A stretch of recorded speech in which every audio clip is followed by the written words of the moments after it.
Mahakal one के 84 महादेव के अंतर्गत आज आती है श्री कलकलेश्वर महादेव की कथा।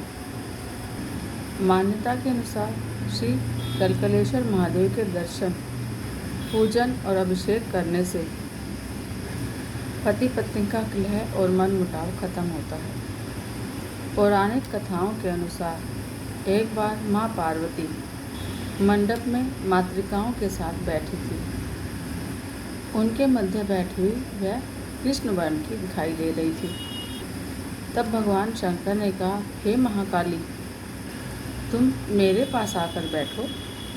मेरे गौर शरीर के पास बैठने से तुम्हारी शोभा बिजली की तरह होगी, क्योंकि मैंने सफ़ेद रंग के सर्पों का वस्त्र पहना है और सफ़ेद चंदन लगाया है।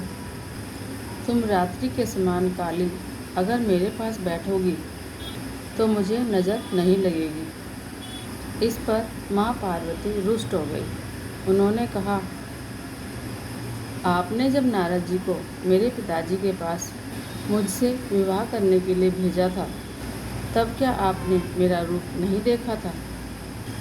इस प्रकार भगवान शिव और माता पार्वती के बीच कलह शुरू हो गया और उस कलह ने उग्र रूप धारण कर लिया।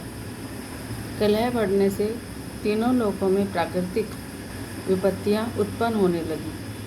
पंच तत्व अग्नि, वायु, आकाश और सारी पृथ्वी में असंतुलन होने लगा और चारों ओर भारी हाहाकार होने लगा। परिणाम स्वरूप देव, यक्ष, गंधर्व और राक्षस सभी भय को प्राप्त हुए। इसी कोलाहल से पृथ्वी भेद कर एक दिव्य लिंग प्रकट हुआ, जिसमें से वाणी प्रसारित हुई। इस लिंग का पूजन करें, इससे कलह क्लेश दूर होगा।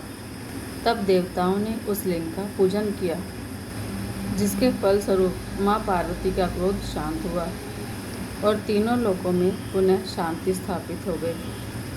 तब सभी देवों ने उसका नाम श्री कलकलेश्वर महादेव ज्योतिर्लिंग रखा।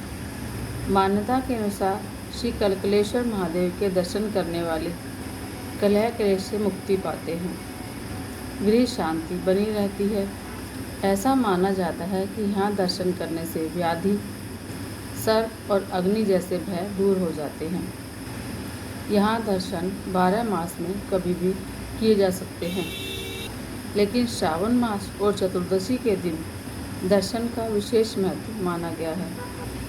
उज्जैन में स्थित 84 महादेव में से एक श्री कलकलेश्वर महादेव का मंदिर गोपाल मंदिर के पास मोदी की गली में और अग्रवाल धर्मशाला के पास स्थित है। हर हर महादेव।